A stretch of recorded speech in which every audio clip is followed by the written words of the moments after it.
In East Asian culture, a wedding is one of four most important ceremonies in a person's life: Quan, Hôn, Tang, and Tế.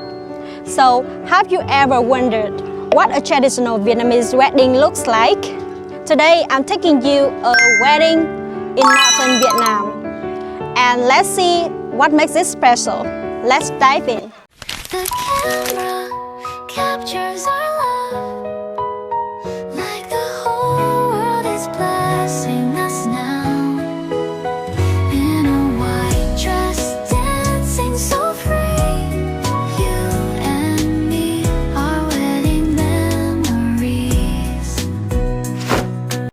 No matter the era, Vietnamese wedding traditions have always been formal yet full of meaning. A wedding marks an important milestone, the beginning of a new life for the bride and groom. In the old feudal days in northern Vietnam, the wedding customs were more complicated than they are today. One of the most important traditions was Tam Thư Lục Lễ, Xính Thư, Lễ Thư, Nghênh Thân Thư, and the 6 rituals include lễ nạp thái, lễ vấn danh, lễ nạp cát, lễ nạp trưng, lễ thỉnh kỳ, and lễ thân nghinh. Over time, as life became busier, many ceremonies were simplified. Then most families keep 4 main steps: dạm ngõ, first meeting, ăn hỏi, engagement, lễ cưới, wedding, and lại mặt, post-wedding visit. Among these, the wedding ceremony is the grandest.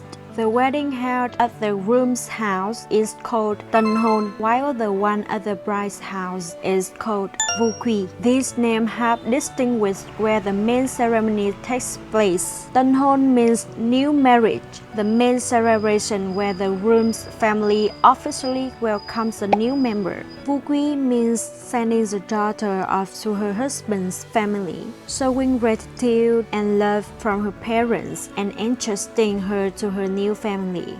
In rural areas, relatives usually come to help with preparations such as setting up the wedding tent, cooking, welcoming guests, and serving alcohol. A wedding often lasts 2 to 3 days. The first day is for preparation work such as setting up the wedding tent, arranging tables, chairs, dishes, and other necessary tools. The second day is for the main wedding feast, and the third day is for cleaning up and having a small thank you meal for relatives or neighbors. Today is the first day, so everyone here to set up the tent, not to cook or prepare ingredients like we used to. It's 9 a.m. at the bride's house, and I'm back in my ready to enjoy the feast mode. Everyone usually have the wedding feast either at 9 a.m. or around 4 p.m. When the guests arrive, they place their wedding gift envelope into the wedding gift box. But friends of the bride or groom usually come 1 or 2 hours later, stay longer, and they give their envelopes directly to the couple. Here is our wedding menu today. We have boiled chicken, Vietnamese pork sausage, sticky rice, and bamboo shoot soup. We also have stir-fried. There's fried shrimp too. The star of today's feast is khao nhục. Everyone only make it on a special event. Besides the main dishes, there are also noodles and corn porridge, fruit for dessert. These are all dishes served in traditional wedding feast. The cold dishes are placed on the table first, and the hot dishes are brought out when the table is full. What score would you give this wedding feast? Comment below and let me know. Nhưng mà trường bên em là ông bà tổ chức cố là có chén rượu thôi, là chúc sức khỏe mọi người. Đấy. Mà chưa có người yêu thì uống chén này xong là có người yêu nha. Do you see that man holding a cup of rice wine? The homeowner's cousins will represent the family and go from table to table, offering wine and thanking the guests for coming. And this is uncle of the bride. They invited everyone to drink a glass of wine to celebrate and shook hands to thank each person for being present and celebrating with the family on the bride and groom's important event. The amount of money given in wedding envelopes varies by region. In my hometown, each guest usually gives about 200,000 to 300,000 BND. This is the person who will carry the bride's luggage. Let me tell you a secret to ensure a happy marriage for the bride. In a moment, when she carries the luggage out of the bride's room, she must follow these traditional rules. The first, hold the suitcase with both hands. The second, do not look back. The third, do not put it down. And last but not least, do not hand it to everyone else. She must ride in the same car as the bride. Keep the suitcase on her lap and place it immediately on top of the wardrobe in the tân hôn room when arriving. Not everyone can carry the bride's suitcase. This person must be close to the bride, cheerful, sociable, energetic, healthy, and someone the bride trusts and loves. The eldest man or groom's father leads the procession. The bride's family welcomes them at the gate. After asking for permission to receive the bride, the groom enters the bride's room to bring her out to offer incense to the ancestors and pour tea for guests. Then both families finish their conversation.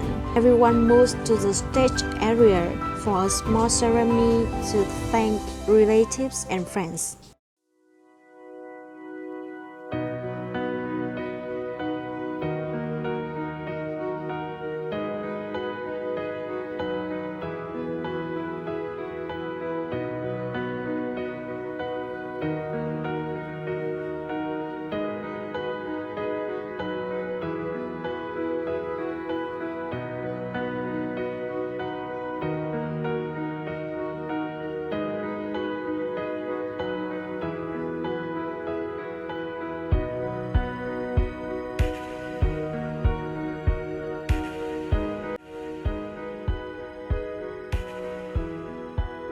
All the ceremonies at the bride's house are now complete.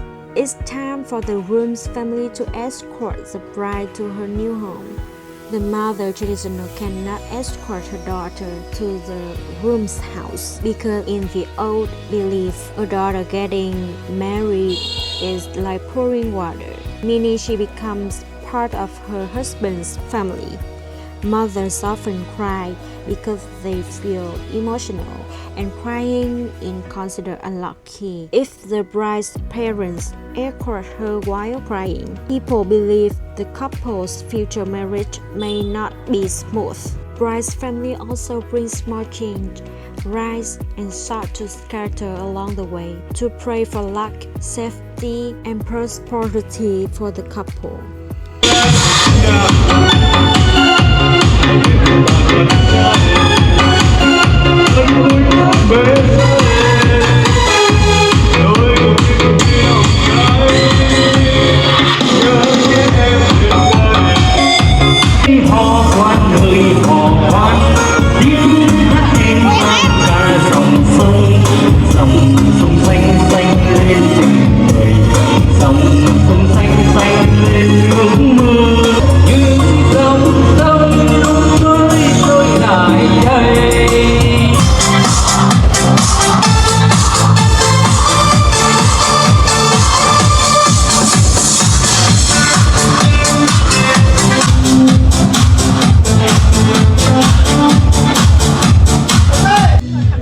If you enjoyed this and want to learn more about the Vietnamese culture, don't forget to like the video, subscribe, and leave your thoughts in the comment to explore Vietnamese more.